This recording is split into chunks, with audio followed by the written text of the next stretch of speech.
It is Monday, June 13th, 2022, episode 291 of the Tanner and J-Man Show coming at you. I'm Tanner Lee. Cross for me on the computer, about said on the TV, or it could be on TV if you're watching on the IC Sports Network. Just the J-Man Mutt. J-Man, what's going on? Coming in here. Saving Silverman. What a classic. Mm-hmm. It's a good one. What a classic. I'm hot. It is warm outside, and it's only going to get warmer, it looks like, the next 2 days. I'm very thankful to live in a house with central air conditioning because I did not for 6 years up until about October of this year. So I am basking in it right now. Yes. What you take for granted at one time, right? That's right. That's right. But yeah, it's Midwest. It's summertime. We're used to it. But man, the humidity, the first real humid day is always just a punch in the face. Yeah, it wallops you pretty good. I tell you. Have a good weekend. Yeah, it was a good weekend. How about you? Yeah. Good weekend. Went by too fast like usual. Always does. Does. So, got some birdie bogey for me today. Oh, that's right. That's my job. See if I can stretch my lead. Or if I'm going to fall back into a tie. You're a stroke up. You know, if you get this right, I would venture to say that it's over. It's over. There's no way I can gain 2 strokes. Oh, I don't know. Anyway, there are 2 defensive players ever to be named Defensive Rookie of the Year in the NFL. Sorry. Okay. NFL question. 2 defensive players ever to be named Defensive Rookie of the Year, Defensive Player of the Year multiple times, 5-time first-team All-Pro, and Super Bowl champion. Who are those 2? Oh, my goodness. This is a tough one, 2? I think. Yeah. I mean, I guarantee I know both, but wow. You definitely know both. The Rookie of the Year is what scares me. Yeah, because, that's a tough one. That doesn't narrow it down that much. No. Or it narrows it down too much, and you can't think of any Rookie of the Years.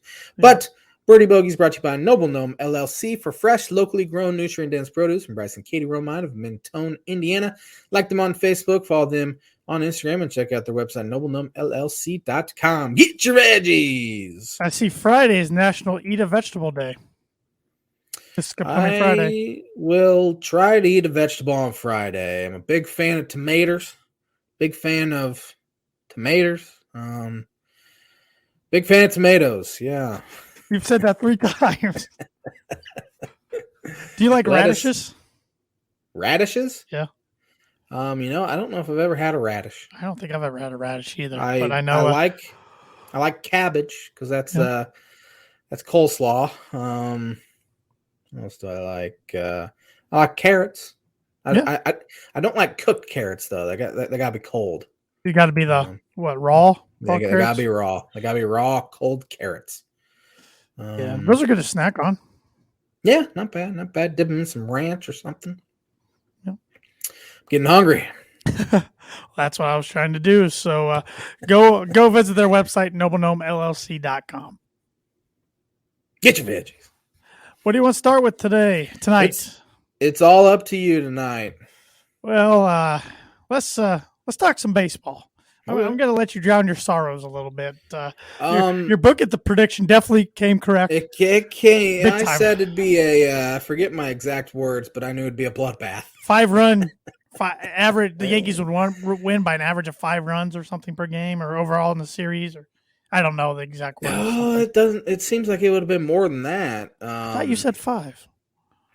Oh, that was my book. Sorry. Yeah. By at least 5, and it definitely was more than that. I mean, it was a 1-run game on Friday night, which really no team deserved to win. I think they were combined 1 for 37 with runners and scoring. Yeah, it was ugly.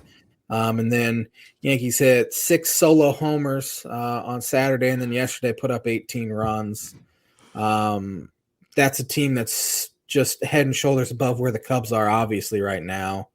And there's very zero excuse for it. There's no reason why the Cubs, and I've said this for 3 years now, there's no reason why the Cubs can't be the Yankees or the Dodgers. They are the 3rd largest market in the U.S. They have an insane amount of money, and Tom Ricketts just refuses to spend Jed Hoyer's moves he's made have been horrendous so far. It's getting to the point where I want them to clean house because it's not working. There's zero accountability, it feels like, as well in the front office, and there's zero transparency. Hoyer keeps saying, "Don't call this a rebuild." Well, what is it? That's that's the thing we want to know. Suck fest, J-Man. They haven't said what their plan is. It doesn't look like they have any sort of plan whatsoever, and that's the frustrating part.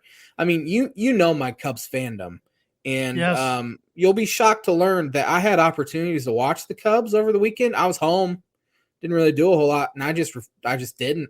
I didn't turn them on. Believe you. Didn't you can not believe me all you want, but it happened.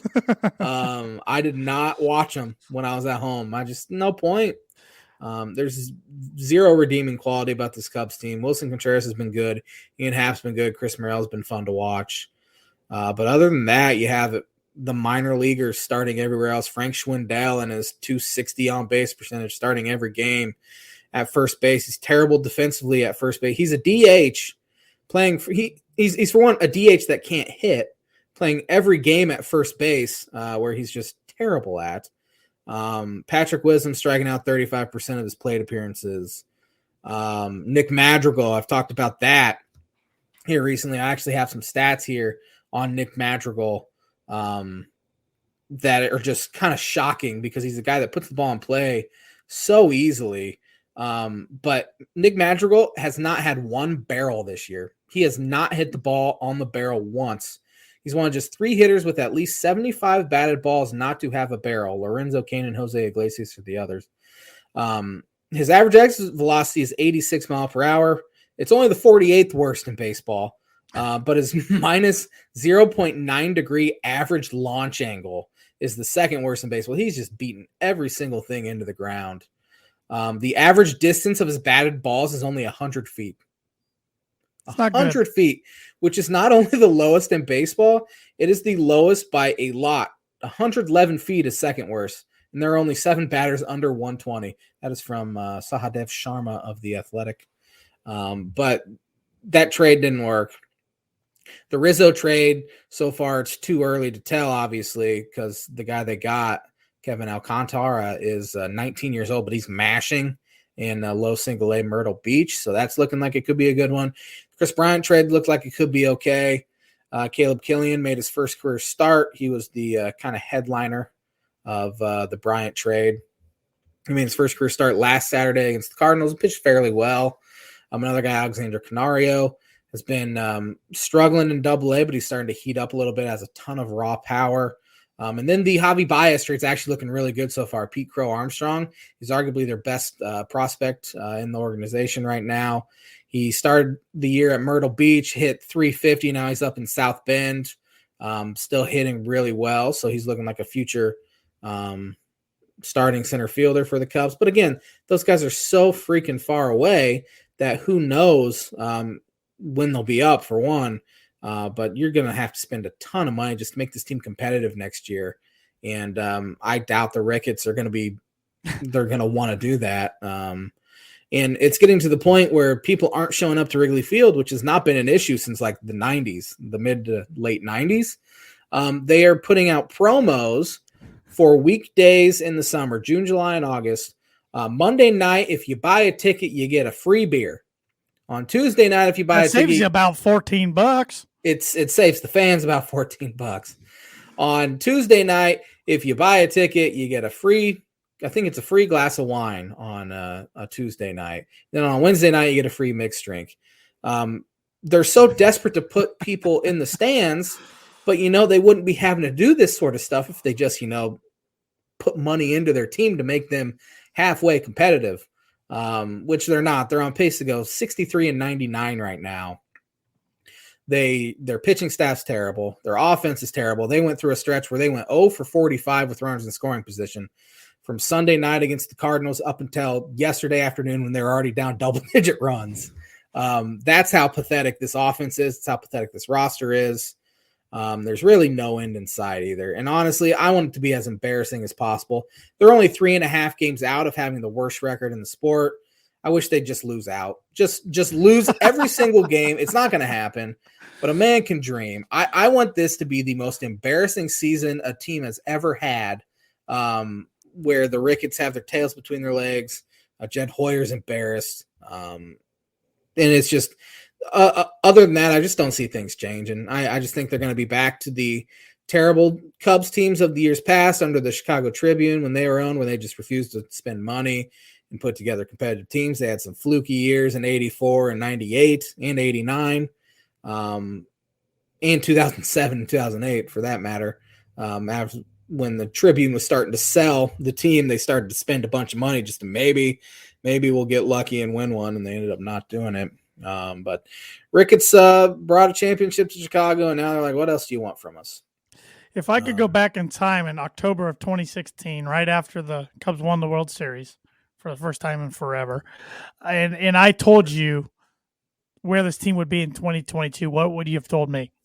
I would have called you an idiot, and there's no way. We call me an idiot a lot of times. That's fair. That doesn't narrow it down that much. Yeah, right. But I would have thought you were insane. Yeah, no, I mean, like there's no way. Yeah. And here we are. 6 Cubs years later. Notes, though, Matt Swarmer, who gave up 6 solo homers, became the second pitcher in MLB history to allow 6 solo homers in a game when he did it on Saturday. And David Ross just let him out there to continue giving up homers, even though the bullpen was fresh because they had 3 off days this past week. It was almost like this weekend, excluding Friday. So Saturday and Sunday was pretty much like batting practice at times. It was, yeah. Cubs pitching has been terrible. They're making just ridiculously stupid player personnel decisions. They designated Clint Frazier for assignment. Clint Frazier's not a stud by any means, but he's 27 years old. And they're keeping Hayward around to get the right-handed at-bat. So he's going to play almost every single day. Jason Hayward is. And honestly, he was probably their best hitter besides Ian Happ in New York. But this is a guy who's been 30% below league average hitter the past 3 years. And he's 30. He'll be 33 in August. And he's costing a ton of money, which the money's a sunk cost at this point.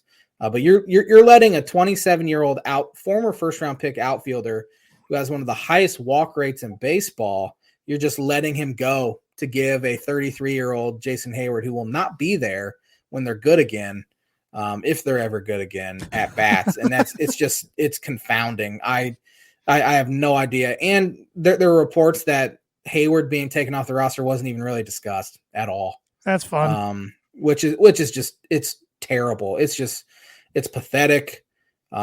This entire team's pathetic. The front office is pathetic. There's nothing to even look forward to. And I have a real hard time even watching games. I don't want to give the Ricketts group, the Ricketts family, the ratings on Marquee Network. And you're going to a game soon, aren't you?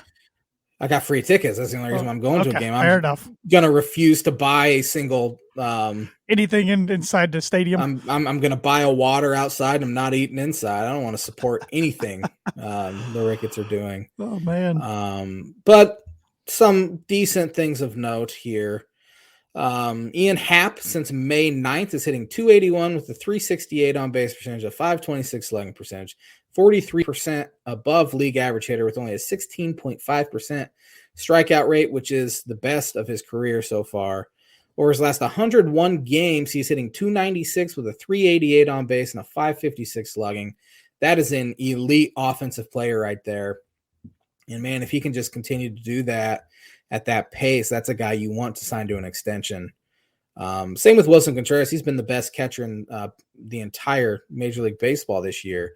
That's a guy you want to build around. And if they just trade him away, you're not going to get as much as what he'd be worth to the roster if he'd just be signed to an extension.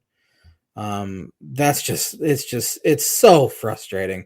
I'm at my wit's end. But as I said, rotation's been terrible. Keegan Thompson, as a reliever this year, has an ERA in his career actually, has an ERA right at 2 with a 25.4% K percentage, strikeout percentage, 10.8% walk percentage. He's fantastic out of the bullpen. As a starter in his career, his ERA is 5.95 in 39 and a third innings, yet they're going to keep him in the rotation which is obviously not helping the kid at all. It's just I'm so worn down by him. I'm so done with him. I think the Cubs and Reds fans just need to come together and have a drink.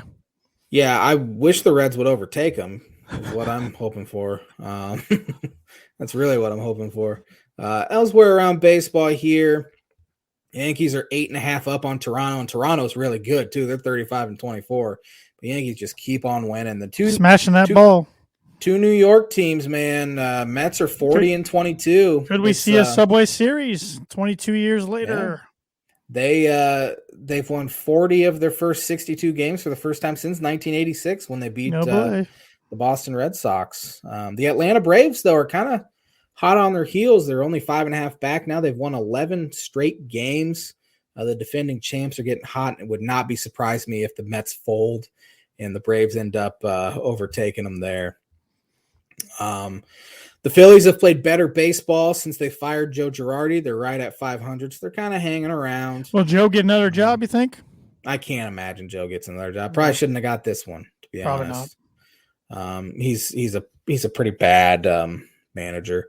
The Boston Red Sox are hot. They've won like 10 of their last 12 games, and they've somehow lost a game in the standings to the Yankees because the Yankees have been so on fire. Man, how about Aaron Judge this year? I thought he was kind of insane for not accepting that contract offer in the offseason, but he's betting on himself right now. And he's having a good year.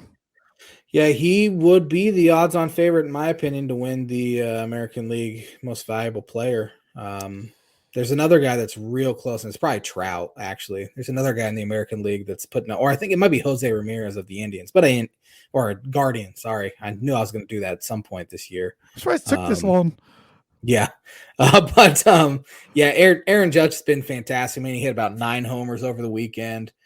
Just crushing the baseball. I mean, you go look at his stats here. I'll pull them up real quick. And Giancarlo hit one of the hardest home runs I've ever seen. Yes. So that is not abnormal for the Cubs to give up an absolute rocket to Giancarlo Stanton. He used to do that routinely when he was with the Marlins against the Cubs. Hit a 120-mile-an-hour laser beam on Saturday night against the Cubs, which is one of the, I don't know if it's the hardest hit home run ever. It's the first time the Cubs have given up one that hard. He has 3 of the top 4 hardest hit balls ever of the StatCast era, and I think Aaron Judge has the other one. He's a freak. I mean, two massive humans, stupid strong. Well, and Yankee fans are finally seeing what they can do when they're both healthy. Yeah, they've both been fairly healthy. I don't think Judge has been hurt at all this year. Giancarlo had a little stint, but I mean, that's typical for him. But yeah, Judge, 24 homers already, hitting 318, 391 on base, slugging over almost 700. OPS is almost 1,000, or it's over 1,000, I should say. So yeah, it's they're obviously really good offense, and their pitching staff is actually the thing that sets them apart, though. I mean, they have a 2.85 ERA as a staff. You have Nestor Cortez with a 1.96 ERA. Jameson Taillon, who could never really get it going with the Pirates, he has a 2.93 ERA. Garrett Cole actually has the worst ERA in the staff, 3.63, which is almost a full run higher than everyone else's. Jordan Montgomery has an ERA under 3. Luis Severino has an ERA under 3. He pitched well the other night. He pitched real well the other night. Then their bullpen Aroldis Chapman's been one of their worst bullpen guys. Right. Clay Holmes, who they got in a trade for the Pirates for pretty much nothing, has a 0.31 ERA. He's kind of their closer right now. Wandy Peralta, who was terrible with the Reds, has a 1.66 ERA right now. Hey, sometimes you need to get in a winning culture. Yeah. Turn you around. Find I do look at Carpenter right now. Yeah, Matt Carpenter has 6 homers, I believe. In 10 games. Yes, 6 of his 8 hits have been homers. Yeah, in 10 games. I am very happy that the Yankees are finally allowing mustaches at least. Oh, they've always done mustaches. They have? Yeah. Remember Giambi had that horrendous looking mustache? That's right, he did. He was wearing the thongs and wearing a mustache. Don Mattingly always had a mustache. That's right. Yeah, they need beards. That's such a dumb. Let the beards go. Come on. They do. The beards and the hair. Let your freak flag fly. Sure. Rizzo has 15 homers for him, only hitting 219. He might have been a DFA candidate if he wasn't playing for the New York Yankees, because his numbers would look terrible if he didn't have that right porch there in right field. But hey, he's at a spot where it's That's good why for I him. don't think he'll leave. I know he's got He a player shouldn't. option, but Yeah, like you he said, that's a shouldn't. good fit for him in this stage of his career. Yeah. Elsewhere around baseball, the LA Angels, who are in the midst of a 14-game losing streak, fired legendary Cubs manager Joe Maddon. Is Joe Maddon a Hall of Famer, you think? Yeah, I think so. I mean, not only what he did for the Cubs, but he was good with the Rays too. Yes. So the Rays were awful Yeah. before he got there, and he took them to a World Series. Yes. I think, honestly, you win one World Series with the Cubs, you're probably going to get in. 100%. The funny thing is, I don't know if you saw this anywhere, they were in the midst of this losing streak, and so Joe Maddon had had them cut his hair into a mohawk That's to try Joe to would do. liven things up. Yet the team never saw it because they fired him right after he got his mohawk cut. So that would have been interesting to see a very white-haired Joe Maddon, 70-year-old Joe Maddon with a mohawk. But his shtick kind of grew old in Chicago, especially when they started losing a little bit. And his shtick just might not work anymore in baseball. Guys are different than they were a decade ago, 7-8 years ago. So it's kind of and I know sad. I talk about this all the time, but the Angels, man, just get rid of Mike Trout. Get him somewhere where we can watch him play. Yeah, somebody's going to want to pay him that money. So you can trade. You can definitely trade him. Yeah, him and Ohtani. Trout's actually been kind of bad during the stretch, which, I mean, that's not his bad is still. His bat is still about better than anyone else's. Mm. I mean, he's still hitting 293 with 16 homers, walking a ton.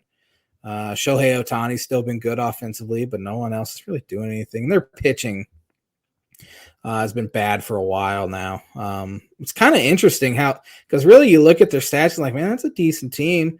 Their Pythagorean win-loss record has them 9 games or nine run. They're +9 in the run differential, which means they should be about 32-33 or 32-30. But they've been a little unlucky. But still, you lose 14 in a row. It's hard for a manager to survive. Speaking of managers that should not survive, and that is old Tony La Russa there in the south side of Chicago. He intentionally walked Trey Turner on a 1-2 count. Yeah, I was hoping you could explain this to me because I just don't understand it. It is no one can explain it. On a 1-2 count, you could throw 3 pitches out of the strike zone and hope he chased and then walk him, whatever. That happens. Right. But to decide to intentionally walk him on a 1-2 count just because there's a guy at second, it makes no sense. He's going senile or something. And then the very next, I think he was hitting the bottle.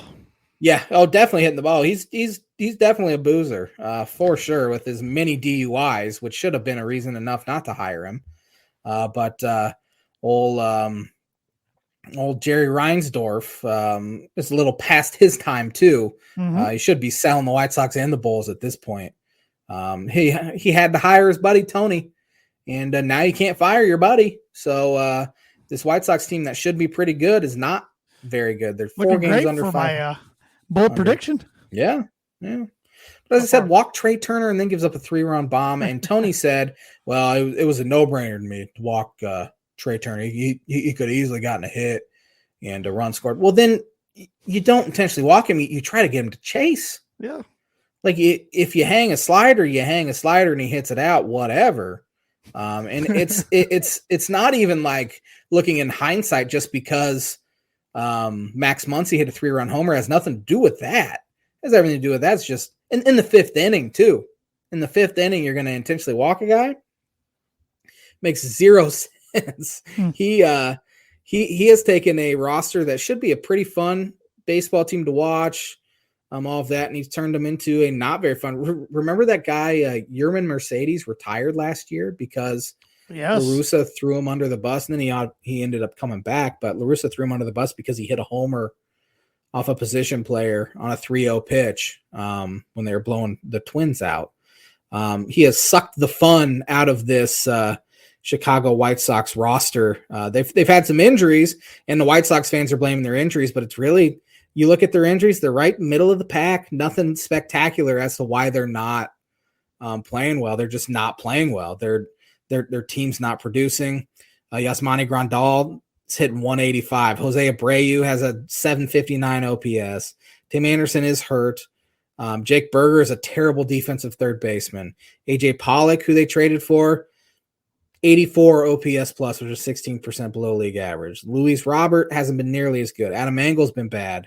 Andrew Vaughn's been pretty good for him, but Josh Harrison's been terrible. Yohan Moncada's been terrible.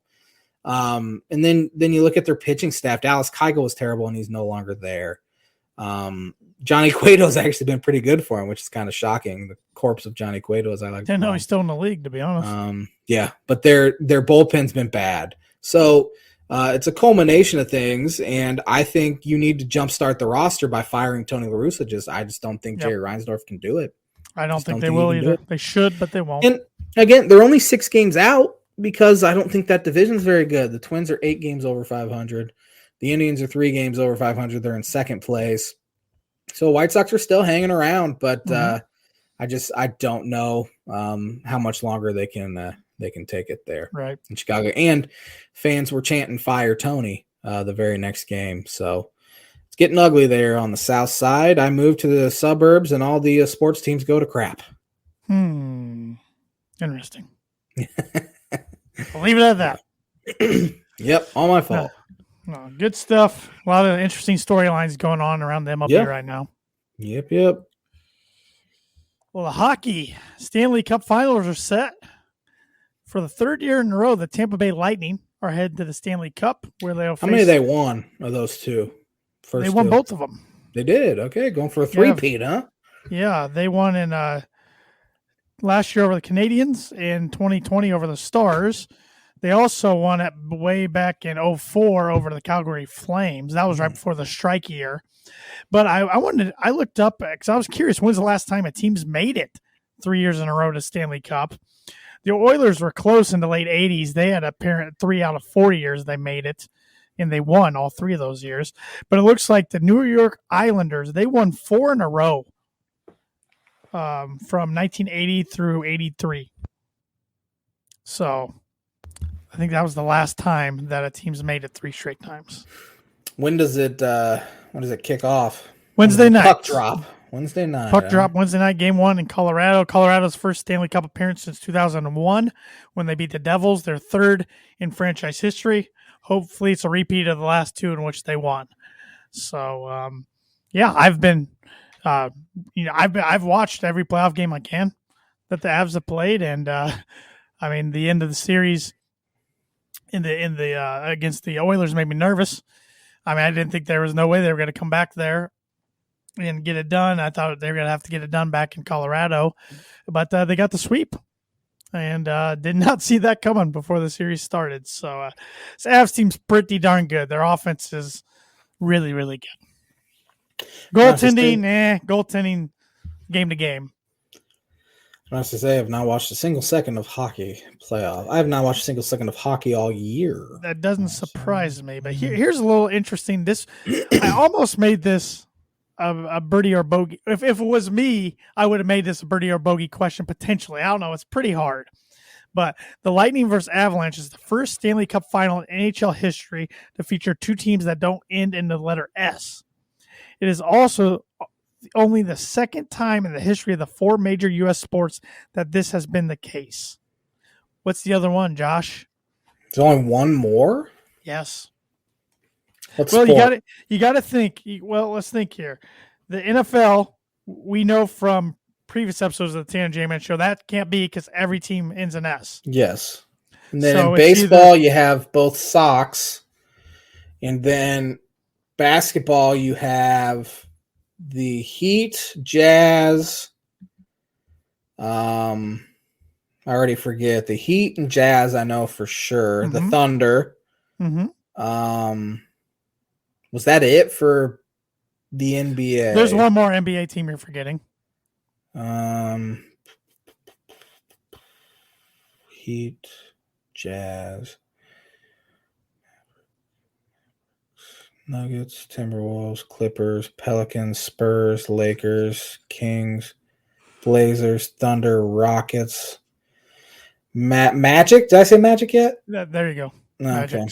So okay, you've narrowed it down. So who were the other two teams to meet up in a championship?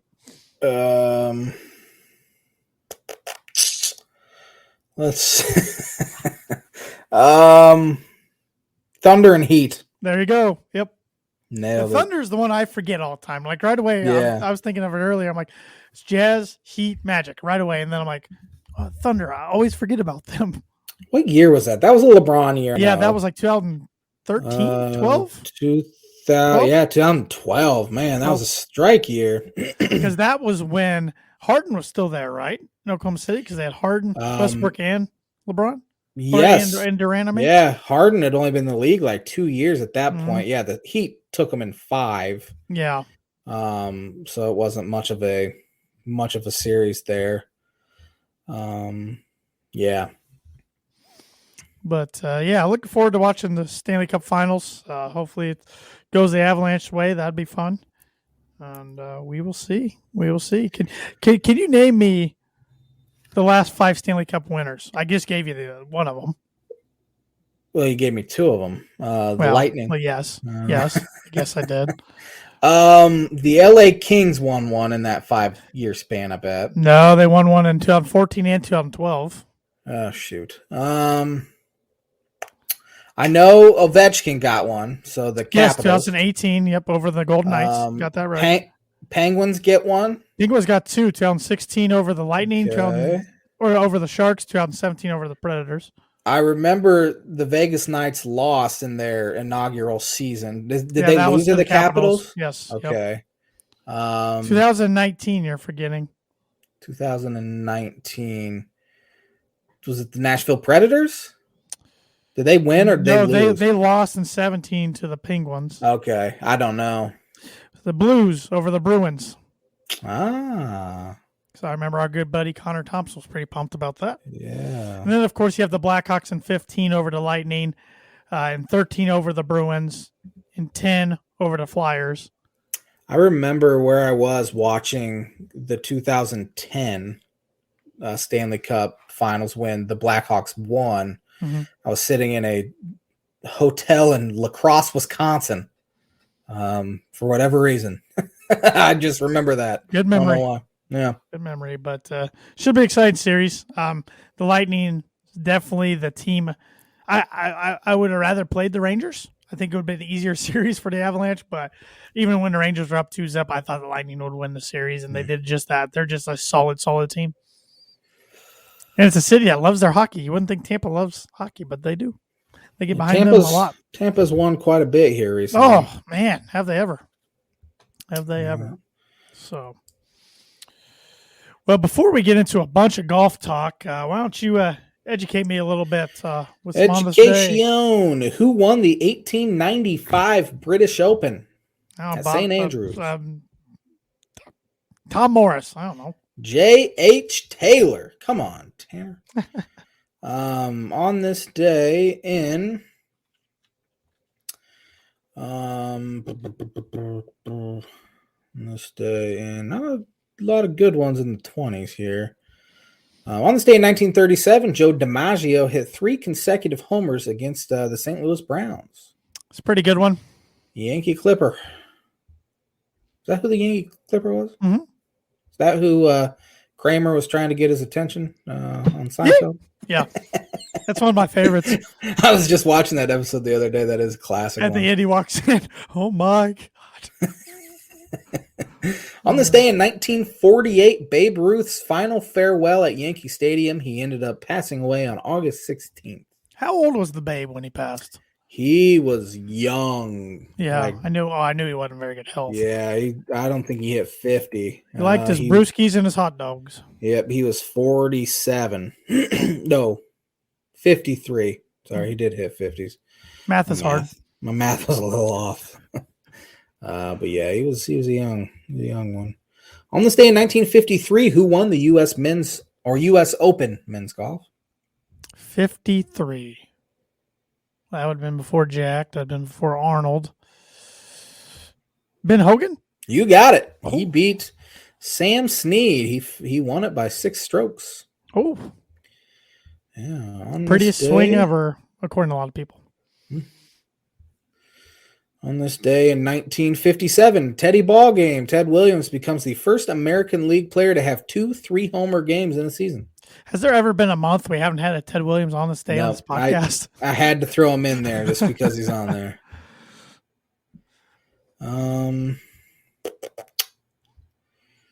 Who won the 1989 NBA championship? Is that the Pistons? The Pistons sweeps the LA Lakers in 4 games. It's hard. I get those 80s confused with Celtics and the Lakers and then the Pistons at the very end. So. 1994 Chicago Cubs second baseman Ryne Sandberg retired due to poor play, is what this says. He forfeits his $15.7 million of his $25 million contract. He did end up coming back and playing 3 more years. I was going to say, I thought he retired like 96 or 97. 97 was his last year. Okay. So I don't know. Retires due to poor play. I don't think he was that bad. I know there was some personal stuff there with a teammate and a wife and all that, but never good for a club, it wasn't for locker room morale. Just ask Russell Wilson and Golden Tate, or Roy Hibbert and who was it? Paul George, Danny Granger, something like that. Supposedly Paul George and Hibbert, and then Stevenson got in a fight, and they traded Granger away and got Evan Turner in and blew that team up. The villain. Yeah. Who won the 97 NBA championship? This should be an easy one. The Bulls. Over the Jazz. Over the Jazz. On this day in 2019, who won the NBA championship? Okay, so 2020 was the bubble year when the Lakers won. Oh my. Why am I blanking? I don't think this is right, but Golden State?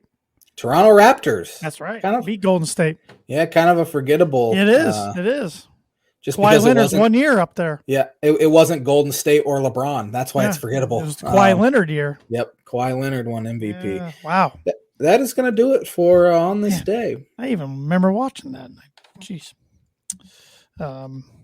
And on this day is brought to you by Mooney Woodcrafts. Mooney Woodcrafts is a veteran-owned and operated custom woodcraft shop based out of North Carolina with Indiana grassroots. They provide 100% hand-cut custom designs that fit your needs. From signs to growth charts, their custom pieces make a great addition to any home, office, or man cave. To see some of the recently completed projects, visit @MooneyWoodcrafts on Instagram or Facebook. And for orders, contact them at mooneywoodcrafts@gmail.com. And I got a design to show everybody here that's watching the podcast. This is one that Thad made for his cousin and one of our high school classmates, Dustin Mersch. And let me look up what this, let me get this banner down here so you can see the completion of it. Let me look up what these mean here. He says it's the call sign and tail number of his first F-35. So it turned out really good. And he likes to usually send me progress pictures of why he's doing this. And that turned out really good. So definitely hit up Thad and Mooney Woodcrafts and get yourself a sign. I can't hear you, Josh, if you're trying to talk. Sorry, had my mic on mute. We have a storm rolling in, and it's getting a little dark in my room, so I turned the light on real quick. It's all good, But golf talk. We have 2 golf topics to talk about this week. We not only have the U.S. Open, because the U.S. Open week, it's Father's Day weekend, so it's always the U.S. Open, but LIV Golf. Is that how they pronounce it? That's how you pronounce it. It's LIV, but it's LIV Golf kicked off this week with a big bang. You had PGA Tour vet, one of the most famous and most popular PGA Tour players of all time, Phil Mickelson, teeing it up. You had Dustin Johnson teeing it up. You had old-timer Europeans like Lee Westwood, Sergio Garcia teeing it up. But not only that, you have many more making the jump. And they'll be playing in the second event, which is in Portland, which is in the U.S. Names like Bryson DeChambeau, Patrick Reed, Pat Perez. Pat Perez was the guy who came out against this earlier this year, changed his mind. Money talks. Money definitely talks. The figures of this league are incredible. I mean, Charles Schwartzel was the winner of the first LIV Golf event, and he took home more money than anybody that's ever won a golf tournament. I mean, he took home, let's see this, a little over $4 million. Man, $4 million.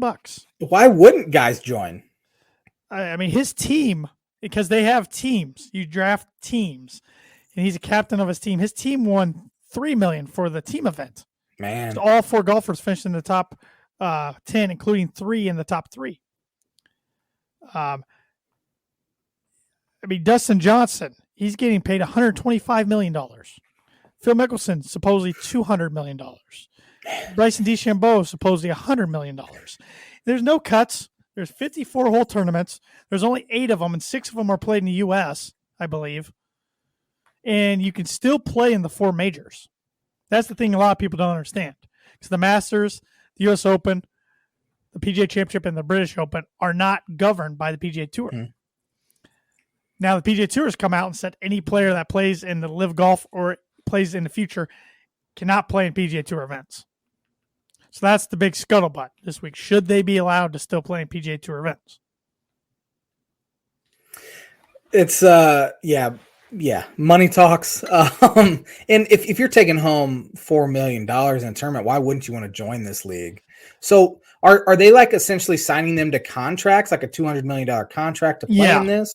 Yes. So you're getting that money without even playing tournaments then, without even winning tournaments, I should say. Yeah, it's guaranteed money. There's no cuts, so you're guaranteed money. I mean, I understand a lot of people definitely question where the money's coming from or who it's coming from, which is understandable. But, it's and they gave out free tickets or cheap tickets, and they don't have a TV deal yet. So the tournament was streamed on YouTube and Facebook, but that thing was packed in attendance. I bet. Because it was played over in England. And I think it's only a matter of time before they get a TV deal. I mean, call me crazy, but I know a lot of people said, well, the Golf Channel's not going to talk about them. Well, they might not right now because of their deal with the PGA Tour, but the Golf Channel's owned by NBC. NBC has Peacock. The WWE World Wrestling Entertainment runs 3, if not 4 events in Saudi Arabia a year for big, big money. That's streamed on Peacock. So I'm trying to connect some dots here. I'm thinking it wouldn't shock me. I wonder if like the PGA has something written into contracts with like ESPN and CBS and all that they can't have another golf league. I don't know that. They've never had to worry about another golf league. Never have. It's almost like it's a little different, but like WWE and AEW a little bit, where a competing league is stealing a lot of these guys. 100%. And what AEW is that on like TNT or something? It's they do have the Friday night shows on TNT, their Wednesday night shows on TBS, but it's under the Turner umbrella. So yeah, sure. And then the WWE's USA Network and Fox. So. I mean, it's crazy, the TV deals too. I mean, just billions of dollars and millions of billions, depending on what you're talking about. But going back to LIV Golf, Andy Ogletree finished last in this tournament. He finished 48th because 48 players play. For finishing 48th, he made $120,000. Man, which the guy on the tour in the RBC Canadian Open, I don't have the figure in front of me, but for the last place guy who made the cut, probably made about 20 to 30,000. I'm gonna go look it up real quick. Yeah, so it is very interesting, and some of the guys have already resigned their PGA Tour membership. Dustin Johnson, Kevin Na, some others. Phil Mickelson has not, though. Phil Mickelson earned a lifetime membership through the PGA Tour, and he has not resigned from the tour. But by playing in the LIV Golf, the PGA Tour is telling him he can't play in any other events, so he can't play in the Players Championship. Dawie Vanderwalt, have you ever heard of him? No. He shot 8 over at the RBC Canadian Open this year. He finished 70th, so he was the last guy to make the cut. He made $17,835. A little lower than I thought. So a little bit, yeah, about 100,000 more in the yeah. LIV Golf. Yeah, so it's wild. Like I said, I named some names that are expected to jump. Ricky Fowler's mentioned as a big rumor, and it wouldn't shock me. Every time he's been asked about this in the last few months, he said, it's interesting, keeping my options open. That tells me he's going. Yeah. Matthew Wolf's a name that's going. I mean, there's supposedly 6 others that are coming over from the tour to play in Portland on their second event. So, and as you said, they can play in all the majors. So Right. what would be like the 2 or 3 biggest that they'd miss out on? The Players, probably the Memorial, but Jack. No, that's a PGA Tour event. I was gonna say Jack usually runs it, so it's kind of his invitational. What about the Wells Fargo? Is that a PGA? That's a big tournament. But where it gets interesting for the majors, though, is the majors take, in fact, world golf rankings. And so far, they're not going to make any world golf ranking points off the LIV Tour.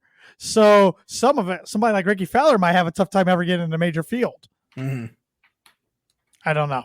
I think eventually it all gets kind of smoothed out, and they will let them play both. But I don't know. PGA's taking a hard stance right now, and so are some of their guys. I don't blame them. Tiger Woods supposedly turned down close to $1 billion, high 9 figures is what's reported, to play on the tour.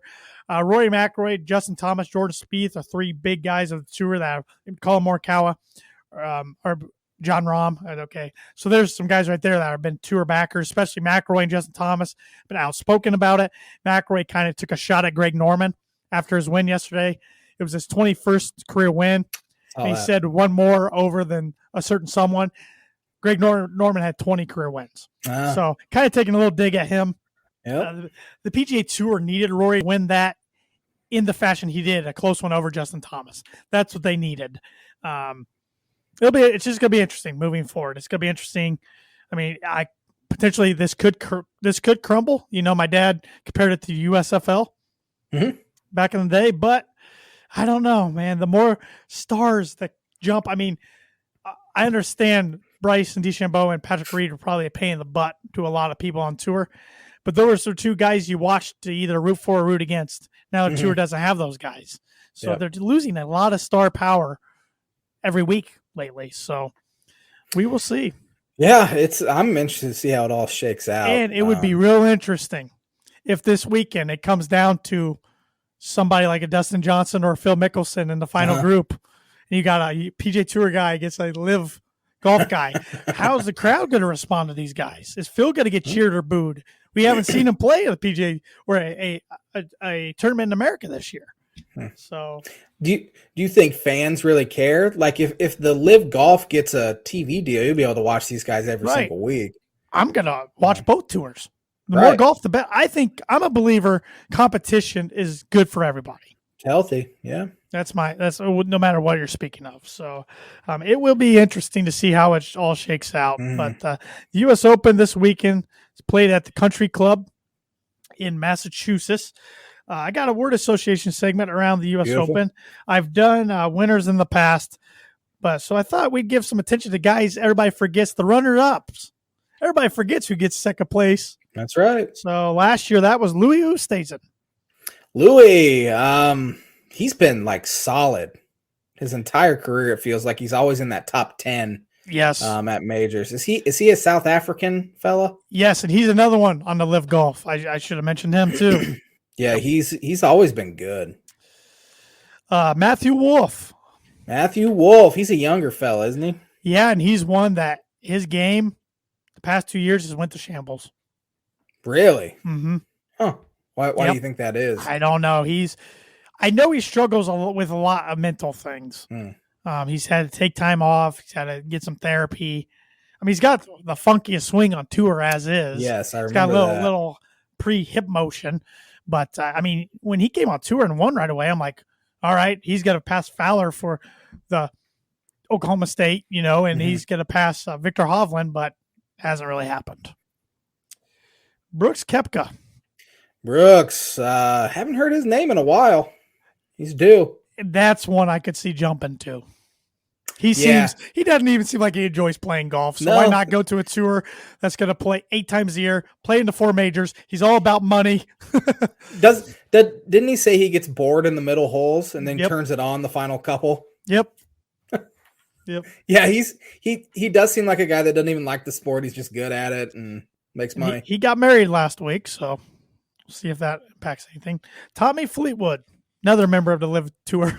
Yeah, I've always heard that name, and I don't think I could pick him out of a lineup, to be honest. He always seems like he's up there in the top 10 as well. Never won on the PGA Tour. 2 guys here, Brian Harmon and Hideki Matsuyama.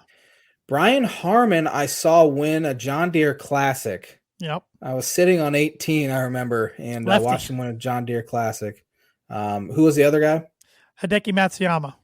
Hideki Matsuyama, has his career taken off like a lot of people thought it would? Well, he won the Masters last year. Okay, that helps. And he's won the Memorial before, so he's won some big.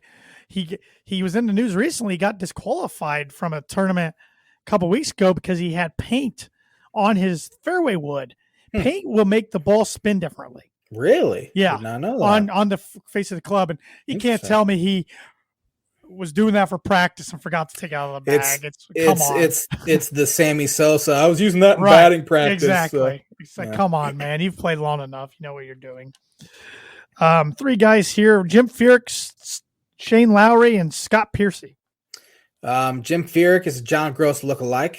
Yes, he looks like a bird. Is Shane Lowry the one that was he was sponsored by Arby's? That was a guy they called Beef. But he looks like him. Shane Lowry's a big fella that's won the British Open before. Is he from Ireland? Yep. Who was the other one? Scott Piercy. I wouldn't expect you to know anything. No idea who that is. A few more here. Dustin Johnson. Dustin Johnson, obviously, he was one of the bigger names to jump to the LIV Golf, won the Masters back in the weird 2020 year. Yep. Well, in that U.S. Open, he lost. He missed the 3-footer on the last hole. That I mean, it was hard to watch. It was at Chambers Bay. What did they ask him this week? And he said, I can do whatever the hell I want or something like that. He pretty much said 12 tournaments is perfect. He doesn't always enjoy playing golf.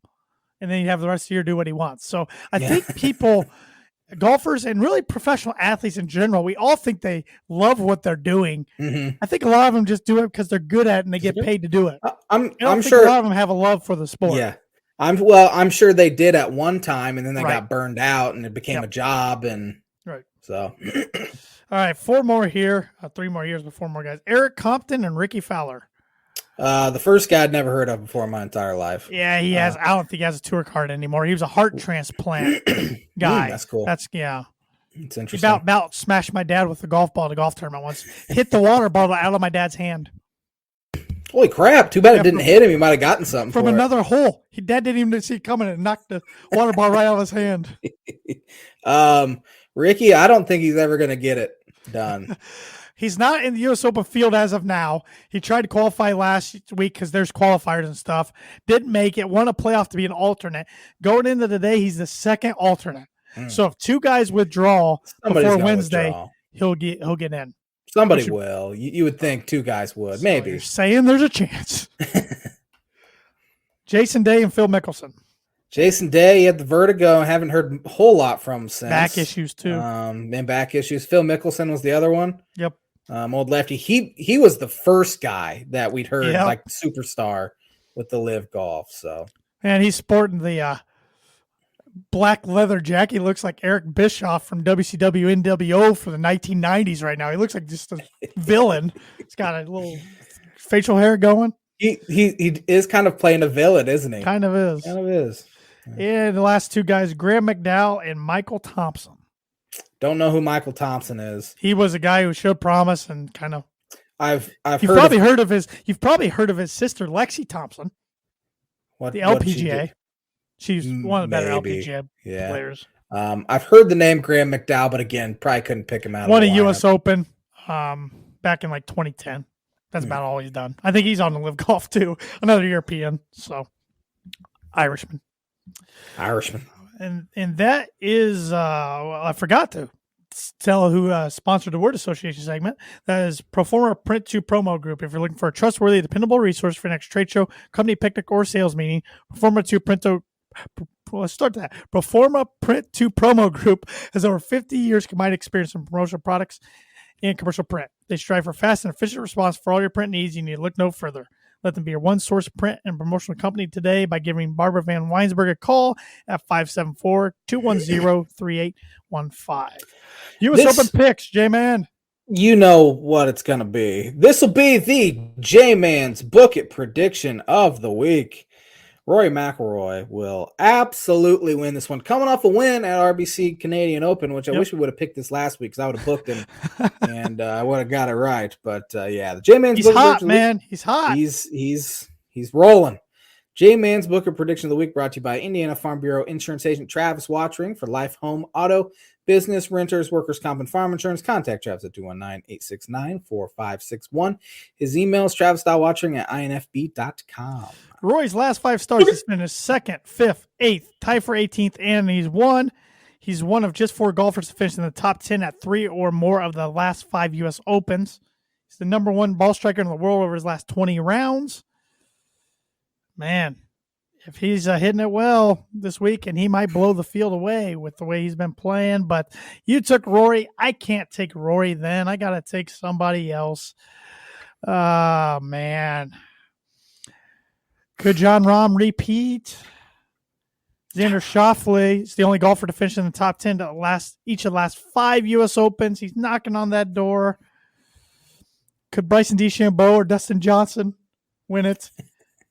Could JT go back-to-back majors?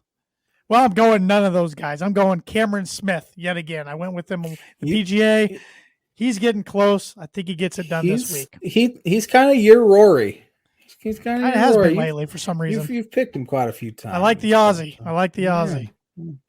So. This episode is brought to you by The Dam Landing. Whether you want an epic burger, hand-tossed pizza, hand-bread tenderloin, seafood, craft beer, or a handcrafted cocktail, Dam Landing is the place to be. The Dam Landing is a bar and grill located on beautiful Lake Manitou, focused on freshness and quality. You can wash down their delicious food with one of their 16 beers on tap, including a constant rotation of today's best microbrews and domestic flavors, or a handcrafted cocktail made using fresh ingredients. Taking the fantastic views of Lake Manitou and their beer garden or outdoor bar area. Whether it be boats or wheels, the Dam Landing is the place to be, located at 1305 Ewing Road in Rochester. A Dam Landing pizza sounds pretty dang good right now. I'm pretty hungry. I haven't ate yet, so. You want me to hit you with that birdie bogey here? Yeah, we'll talk more NBA Finals next week. We didn't get around to it this week. Yes. Who do you think is going to win? Because it's going to be wrapped up this week. I said Warriors in 6 start. I'm sticking with the Warriors.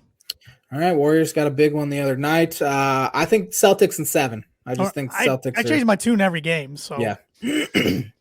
There are 2 NFL defensive players to have been named Defensive Rookie of the Year, Defensive Player of the Year multiple times, 5-time first-team All-Pro, and Super Bowl champion. Who are those 2 players?